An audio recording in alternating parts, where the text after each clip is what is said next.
देश भर में इस वक्त साइबर तहसील को लेकर काफ़ी चर्चाएं हो रही है। मध्य प्रदेश में इस वक्त साइबर तहसील बनने जा रही है। आपको बता दें कि मध्य प्रदेश में 1 जनवरी से सभी जिलों में साइबर तहसील की व्यवस्था लागू होनी थी। इसके बाद हर साल खेती की जमीन की एकमुश्त होने वाली 2 लाख से अधिक रजिस्ट्री का सिर्फ 15 दिनों में फेसलेस, ऑनलाइन और पेपरलेस वर्किंग से नामांतरण हो जाएगा।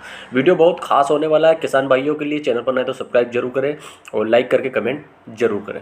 मुख्यमंत्री डॉक्टर मोहन यादव खरगोन जिले से इस व्यवस्था को लागू करेंगे, जिसमें शामिल होने केंद्रीय मंत्री अमित शाह ने भी सहमति दे दी है। प्रदेश में हर साल नामांतरण के लगभग 14 लाख प्रकरण पंजीबद्ध होते हैं। इनमें से रजिस्ट्री के बाद नामांतरण के लिए दर्ज किए जाने वाले प्रकरणों की संख्या 8 लाख होती है। इसमें संपूर्ण खसरा के खरीदी बिक्री से संबंधित लगभग 2 लाख अविवादित नामांतरण प्रकरण पंजीबद्ध किए जाते हैं। इस प्रकार के प्रकरणों में 15 दिन की समय सीमा में बिना आवेदन किए पेपरलेस, फेसलेस ऑनलाइन नामांतरण और भूलेख को अपडेट करने का कार्य किया जाता है। साइबर तहसील व्यवस्था लागू होने के बाद खसरे की पूरी जमीन एक साथ बेचने से संबंधित 2 लाख नामांतरण प्रकरणों का निराकरण साइबर तहसीलों से किया जा सकता है। इस प्रकार से प्रकरणों में त्वरित निराकरण के अलावा भूलेख फौरन अपडेट हो जाएगा। ऐसा माना जा रहा है कि चुनाव से पहले शिवराज सिंह चौहान ने अपने संकल्प पत्र में या संपूर्ण बीजेपी ने अपने संकल्प पत्र में ये बात रखी थी कि साइबर तहसील बनाई जाएगी। मध्य प्रदेश देश की पहला जो राज्य है वो बनने जा रहा है। उसके बाद बात करें तो प्रमुख राजस्व आयुक्त कार्यालय में स्थापित साइबर तहसील में 15 तहसीलदारों, नायब तहसीलदारों की आवश्यकता होगी। वर्तमान में 7 तहसीलदारों को संलग्न कर साइबर तहसील की व्यवस्था 12 जिलों में लागू है। पूरे प्रदेश में अतिरिक्त रूप से तहसीलदारों, नायब तहसीलदारों को अटैच कर ये व्यवस्था तत्काल लागू की जा रही है। जल्दी ही तहसीलदारों, नायब तहसीलदारों के सेटअप पुनरीक्षित करने के लिए प्रस्ताव लाया जाएगा। साइबर तहसील में 15 तहसीलदारों, नायब तहसीलदारों के पदों से सृजन का प्रस्ताव भी शामिल होगा। इससे बहुत फायदा देखने को मिलेगा और बार बार आपको तहसीलों के चक्कर लगाने की आवश्यकता नहीं रहेगी। साइबर तहसील की व्यवस्था के लिए राजस्व विभाग द्वारा मध्य प्रदेश भू राजस्व संहिता 1959 में संशोधन कर धारा 13 के में साइबर तहसील स्थापना के प्रावधान किए गए हैं। साइबर तहसील परियोजना अभी 12 जिलों सीहोर, दतिया, इंदौर, सागर, डिडोरी, हरदा, ग्वालियर, आगर मालवा, श्योपुर, बैतूल, विदिशा एवं उमरिया में चल रही है।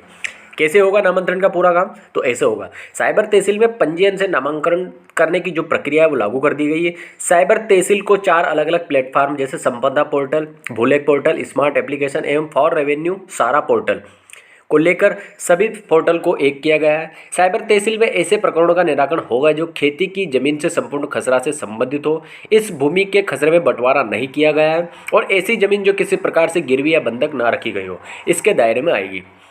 तो रजिस्ट्री के लिए पंजीकरण होने और रजिस्ट्री के बाद इसका केस खुद ही दर्ज हो जाएगा, जिसकी साइबर तहसीलदार द्वारा जांच की जाएगी। सूचना के बाद इश्तेहार एवं पटवारी रिपोर्ट के लिए मेमो जारी किया जाएगा।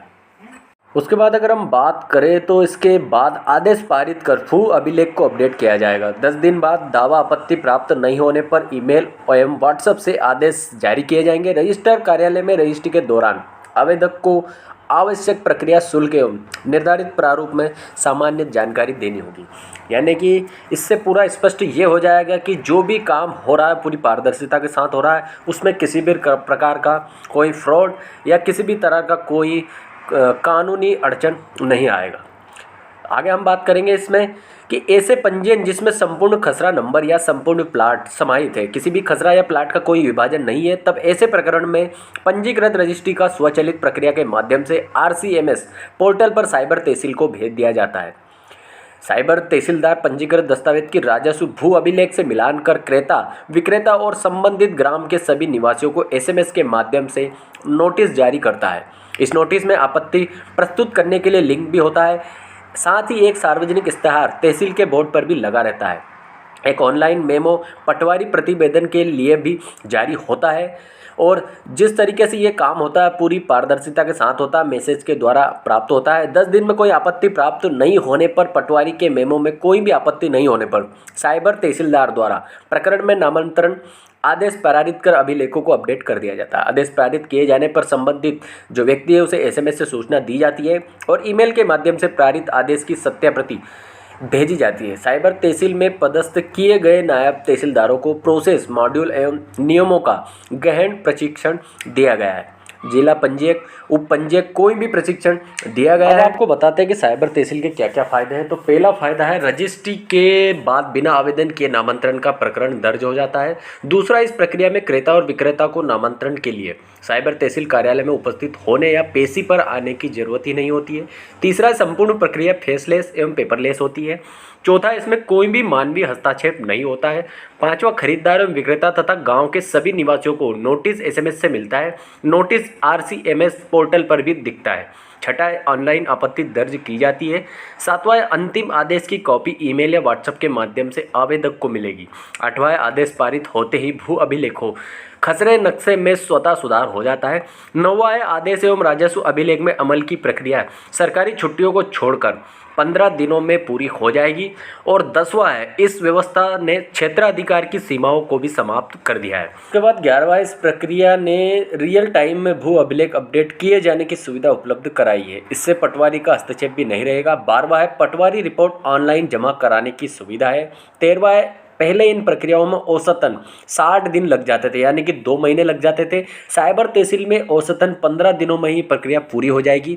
14 है, साइबर तहसील द्वारा पारित आदेश की पीडीएफ प्रति आवेदक को ईमेल व्हाट्सएप से मिल जाएगी। इसकी प्रति आरसीएमएस पोर्टल पर भी अपलोड होगी। तो इतने सारे फायदे हैं साइबर तहसील के। उसके बाद आगे बात करें तो अब तक साइबर तहसील के 12 पायलट जिलों की तहसीलों में 17,474 में से 17,152 प्रकरणों में अंतिम आदेश पारित कर स्वचालित प्रक्रिया से भू अभिलेखों में 77% अमल हो चुका है। ईमेल एवं व्हाट्सएपों से अंतिम आदेशों की सत्यापित प्रतियां आवेदकों को भेजी दी गई है। साइबर तहसीलों में औसतन 15 से 17 दिनों का समय लग रहा है, जो पुरानी मैनुअल प्रक्रिया में लगने वाले समय की तुलना में बेहद कम है।